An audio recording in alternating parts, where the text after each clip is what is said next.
मेरे Bachelorette party के दिन मैं बहुत खुश थी।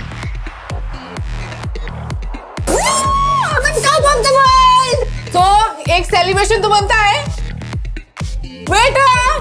पर शादी के एक दिन पहले मेरे साथ ऐसा घिनौना हादसा हुआ जिसे बताने में भी मुझे शर्म आती है।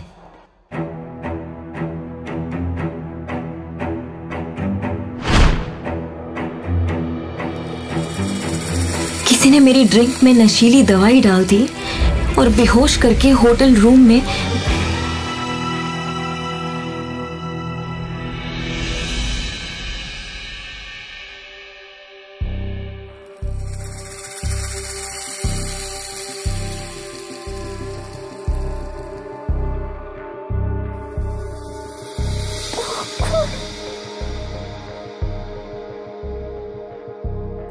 मैं ऋषि के साथ यहाँ।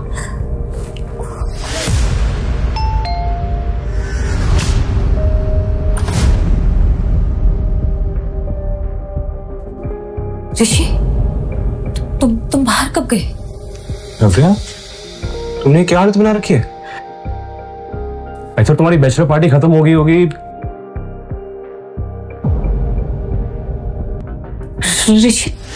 ऋषि मेरी बात सुनो। Don't you dare! अपनी जुबान से मेरा नाम भी मत लेना। ये बिस्तर, ये कपड़े, ये टाई और दारू के नशे में तुम्हारी सारी असलियत सामने आ गई। 2 दिन में हमारी शादी है और तुम कल रात को किसी और के साथ। नहीं, अब तुम्हारे साथ शादी करने का कोई मतलब नहीं।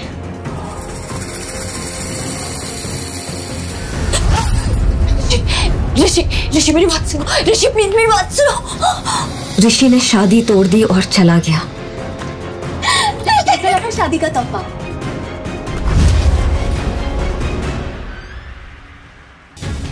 पर दूल्हा बदल गया। जो ड्रिंक मैंने कल रात पी थी उसमें नशीली दवाई उसी ने मिलाई थी। इतना बड़ा धोखा किया मेरे साथ कनिका। क्यों? क्योंकि मुझे ऋषि की साली नहीं घर वाली बनना है। और बात रही तुम्हारी, तो तुम्हें तो मैं कभी खुश नहीं रहने दूंगी।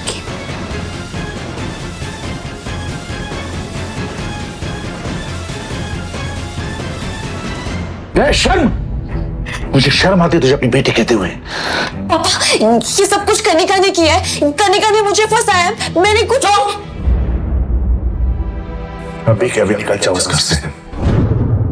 सेना परिवार से तुम्हारा अब कोई रिश्ता नहीं। कनिका ने अपना काम कर दिया था और पापा ने मेरी एक नहीं सुनी। पर मेरी सौतेली माँ ने मार मार कर मुझे घर से निकाल दिया। इस शहर में मेरे लिए कुछ नहीं बचा था और मैं अपनी मौसी के घर बैंगलोर चली गई। 9 महीने बाद मैंने एक बेटे को जन्म दिया। पर मेरी मुश्किलें यहां खत्म नहीं होने वाली थी। मेरे बेटे के पैदा होते ही उस पे हमला हुआ।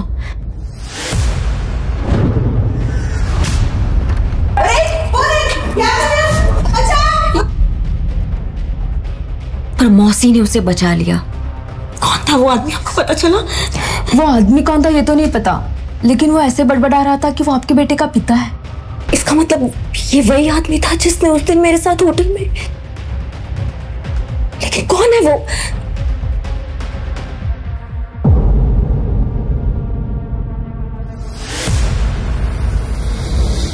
धीरे धीरे समय बीतता गया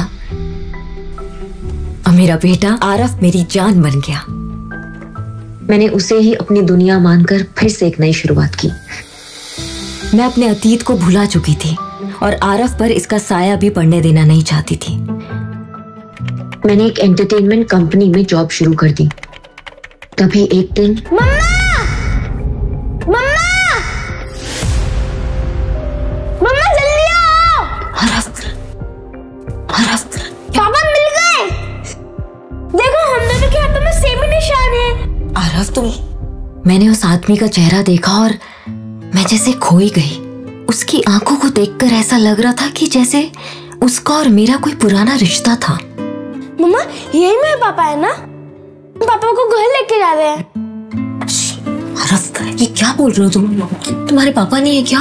हमारे मैनेजर वहां आए और डांटते हुए बोले, आरफ को बाहर लेके जाओ, हमारी कंपनी की सीईओ अविनाश आहूजा।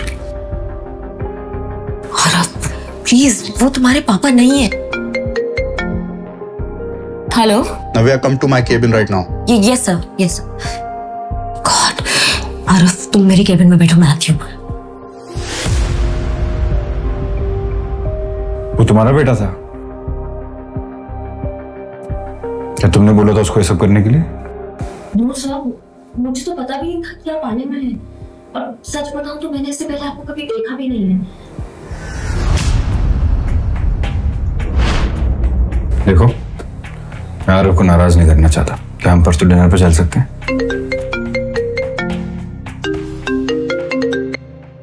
मैं ये सोचकर बहुत खुश हो रही थी कि ये मेरी जिंदगी की एक नई शुरुआत है कि तभी मेरा फोन बजा और ऊपर पापा का नाम देखकर मेरे होश उड़ गए। 6 साल बाद पापा ने मुझे फोन किया था। पापा वो बहुत बीमार थे और बस आखिरी बार मुझे देखना चाहते थे। मुझसे रहा नहीं गया और दूसरे दिन मैं आरफ को लेकर अपने शहर पहुंच गई। पर वहां जाकर जो हुआ वो देखकर मेरे पैरों तले जमीन ही निकल गई थी। पापा, नव्या,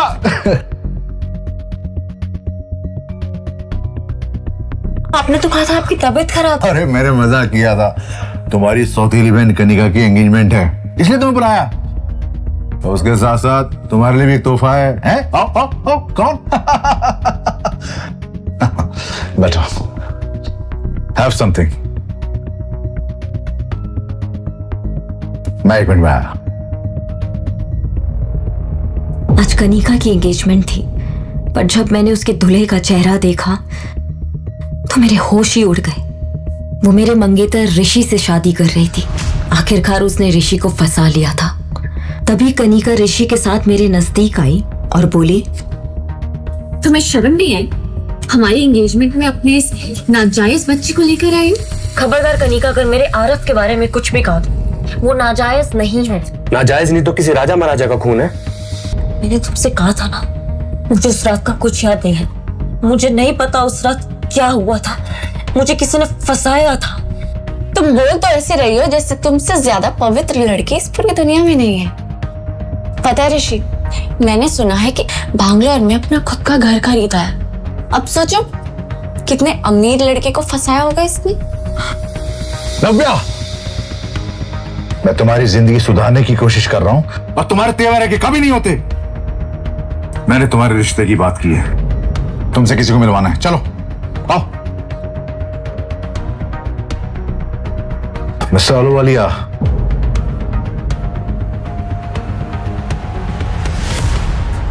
मिस्टर अहलूवालिया, अगर आप हाँ गए तो अभी रिश्ता पक्का कर देते हैं। मैंने उस अहलूवालिया का चेहरा देखा तो मेरे होश उड़ गए। उम्र में वो मेरे पापा से भी बड़ा था और उसको मैंने कई बार टीवी पर देखा था। वो औरतों को छेड़ने के मामले में कई बार जेल जा चुका था। मैंने पापा की ओर गुस्से से देखा और बाहर निकल आई। नव्या, चलो नव्या, तुम्हें तभी नाम की चीज है कि नहीं? कितना बुरा लगा होगा मिस्टर अहलूवालिया को। पापा, वो इंसान नहीं, वो राक्षस है। कितनी औरतों ने उस पर केस किया, फिर भी मुझे नरक में डाल रहे हैं। अरे वो पैसे वाले हैं और पैसे वाले को सब माफ होता है। तुम्हें उससे शादी करनी है बस, और बदले में।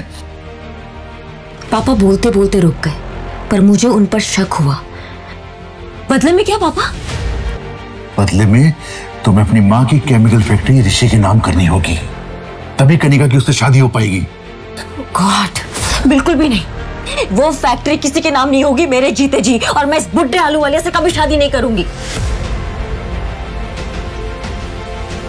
जो ड्रिंक पापा ने मुझे ऑफर की थी उसमें नशे की गोली थी, जिसकी वजह से मैं बेहोश हो गई।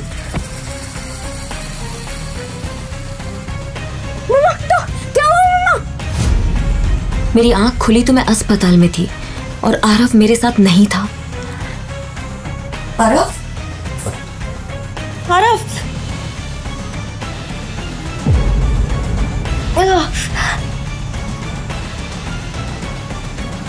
आरफ, आरफ, एक्सक्यूज मी, आपने मेरे बच्चे को देखा है क्या? छोड़ा।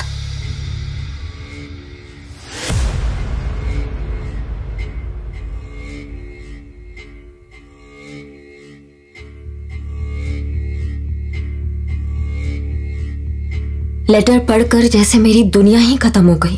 वो लेटर मेरे पापा ने छोड़ा था और उसमें लिखा था, तुम्हारा नाजायज बेटा हमारे कब्जे में है, अगर उसकी सलामती चाहती हो तो शादी के पेपर्स पर साइन करके हमारे घर आ जाओ।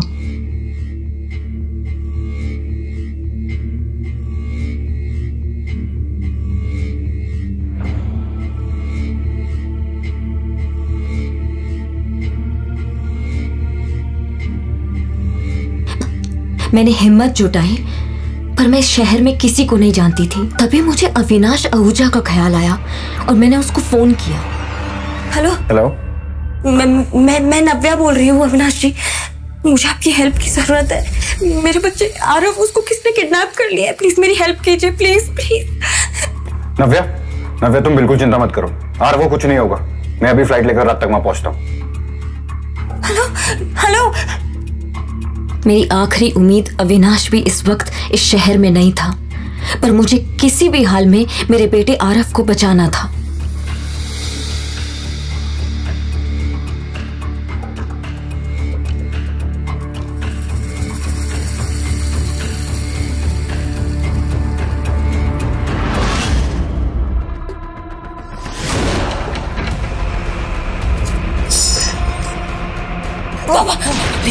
बिल्कुल भी चालाकी मत करना प्लीज। ये तो मेरे बेटे को बचाने के चक्कर में एक बेटी को अपने बाप पे गोली चलानी पड़ेगी। प्लीज बाबा, बिल्कुल।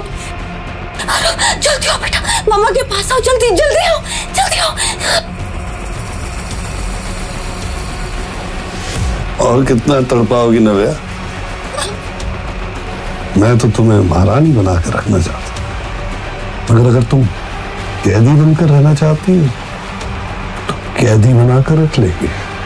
मेरी दोनों ओर खतरा मंडरा रहा था, पर आरव के लिए सब कुछ जायज था। इसलिए मुझे मजबूरन आलूवालिया से शादी करने के लिए मैरिज पेपर्स पर साइन करना पड़ा। अब आरव से मुलाकात होगी। वक्त भी कितना जल्दी बदलता है ना नव्या। 6 साल पहले तुम ऋषि के साथ थी और अब देखो तुम आलूवालिया के साथ। वैसे आलूवालिया की दूसरी बीवी कहाँ गई किसी को कुछ नहीं पता। तुम जरा बच के रहना ना नव्या। तुम भी जरा बच के रहना करने का, क्योंकि ऋषि तुमसे शादी कर रहा है मेरी प्रॉपर्टी के लिए। कहीं उसको प्रॉपर्टी मिलने के बाद वो तुमको ना छोड़ दे। खबरदार नव्या, अगर ऋषि के खिलाफ एक शब्द भी बोला तो। इसका तुम्हें अपने बच्चे की जान की चिंता नहीं है, इसलिए इतना नाटक कर रही हो। मेरी बात ध्यान से सुन लो, आलू वाले से शादी करने में ही हम सबकी भलाई है। चलो। नहीं पापा, चलो चलो।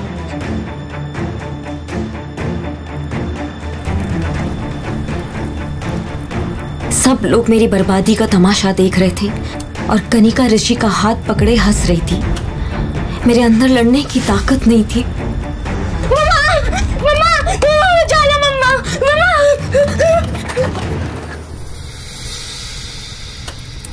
शादी के फेरे लेते हुए बस मुझे आलूवालिया की हवस भरी आंखें दिखाई दे रही थी।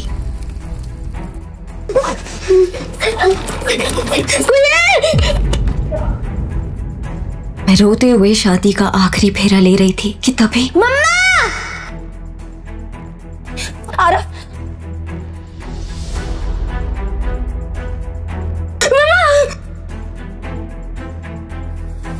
मम्मा!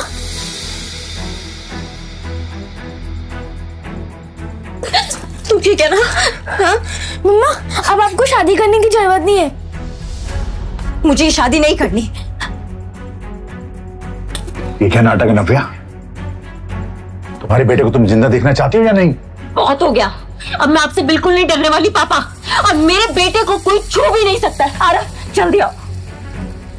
सब देख रहे हैं नव्या, लोग देख रहे हैं। अभी भी समझ जाओ, उन्हें बहुत भारी पड़ेगा। पहले तो मेरे बच्चे को किडनैप किया, फिर मेरी जबरदस्ती शादी करवा रहे हो, और अब अच्छा बनने का ढोंग कर रहे हो पापा। इतनी बड़ी बेइज्जती। Mister Sinha, the deal is of. Mister Ahluwalia, mister Ahluwalia, mister Ahluwalia. अरे बाप तेरा मेरी जिंदगी बनाने जा रहा था, बाप नहीं हैवान है आप, जो मेरी शादी इतने घटिया इंसान से करवाने जा रहे थे आप। अगर मैं हैवान हूं ना तो तुम मेरी को दूध में धुली नहीं हो।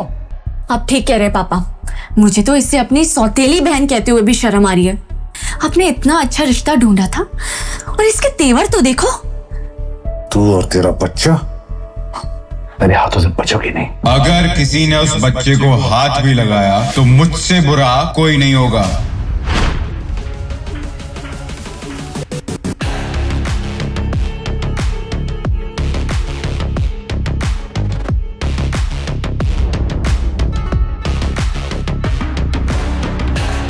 मुझे अविनाश में एक सहारा दिखता था और मैं उसके गले से लिपट गई, पर तभी मुझे एक जानी पहचानी सी खुशबू आई।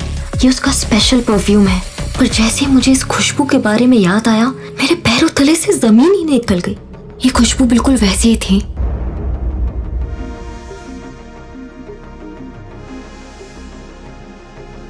नव्या, क्या तुम मुझसे शादी करोगी अभी इसी वक्त? आगे क्या होगा नव्या और उसके बेटे आरव के साथ? आगे की कहानी जानने के लिए देखें अगला एपिसोड सिर्फ पॉकेट FM के YouTube चैनल पर, और द रिटर्न के सारे एपिसोड्स को सुनने के लिए डिस्क्रिप्शन में दी लिंक से डाउनलोड करें पॉकेट FM ऐप।